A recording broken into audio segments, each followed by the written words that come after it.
Okay, so this is gonna be my final exam video, and if you hear stuff around me, it's because I'm outside and then there's a baseball field right there. But so the first question is, what is the difference between art and non-art? And I believe that the separation between art and non-art is behind the artist's intentions. And so if the artist has the intention of creating something as art, then I believe it is considered art. And then not art deals with objects that do not have the motive behind it of being art. So I believe the difference between non-art and art is all behind the artist's intentions. Even if I don't see it as art, the artist intended it to be art. So that is the difference between art and non-art to me.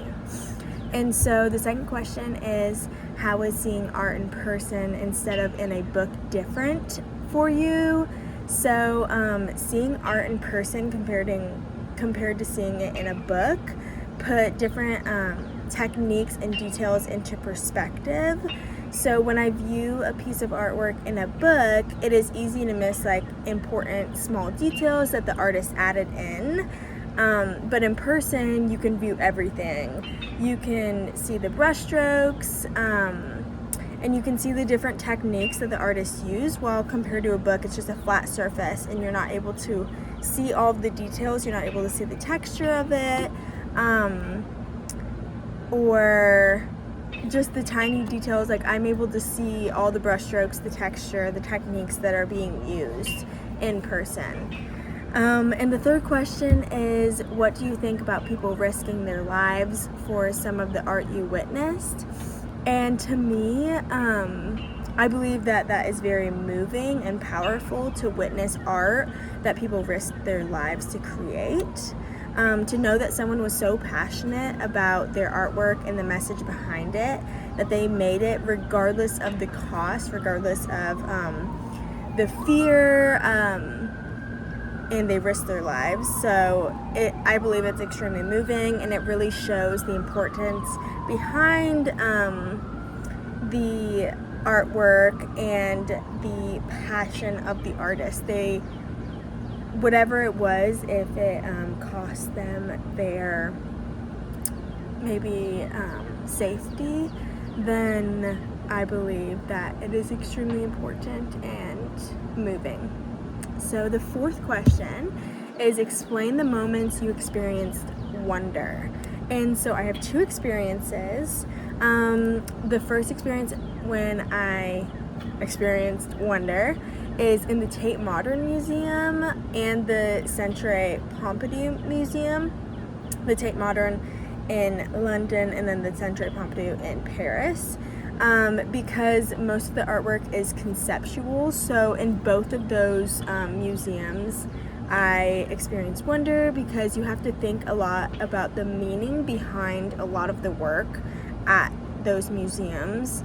Instead of just seeing it and understanding what's going on, it might just be like a canvas with a red dot, or just a red canvas or a blue canvas, and you have to think more about like what the artist is trying to say. So I experience wonder in that. Like, I'm just wondering what is going on. I'm wondering what is what is the message behind this work of art. So that was my first bullet point. And then my second was that I experienced wonder with different statues from the Egyptian, Greek, and Roman era, because I wondered how long they took to make and how they made them. So the mummies in the British Museum, and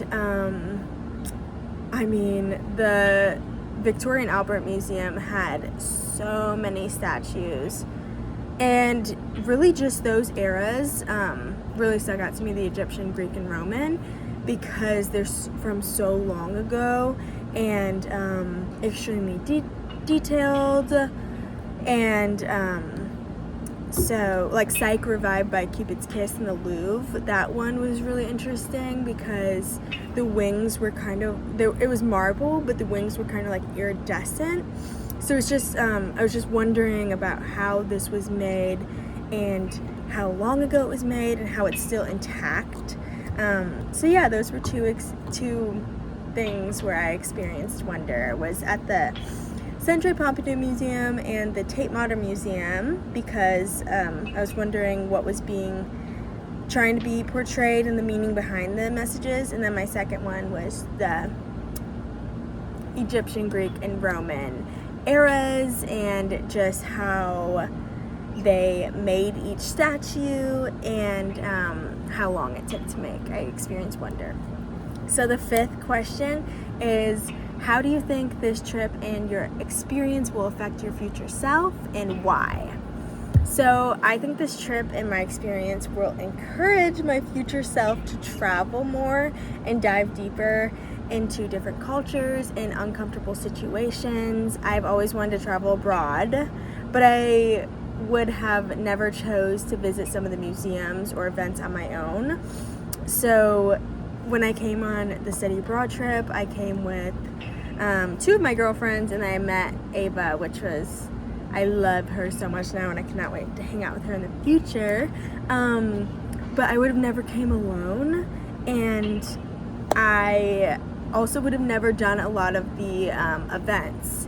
So definitely studying abroad pushed me a little bit out of my comfort zone and allowed me to see things that I would have never chosen to do, but now I realize that I really like them. Like the orchestra, I didn't think that I would like it, and I was actually like really blown away by it, and I was telling my mom and dad about it, and I was like, oh my gosh, and I was like, this was so good, showing them videos, and the ballets were really interesting too, and there's just a lot of events that I would have never chosen, I would never have chosen to do myself, but studying abroad with professors definitely helped me, convinced me like I had to go to those events, and so now I realize that I like those events. So that's something that I got out of the trip, and learned a little bit more about myself, and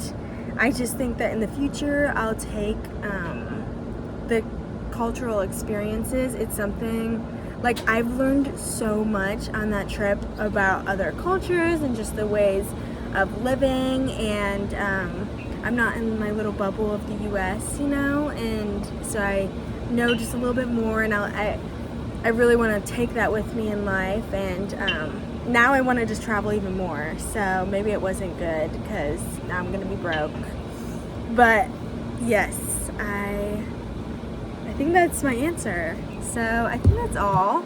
Yeah, thank you.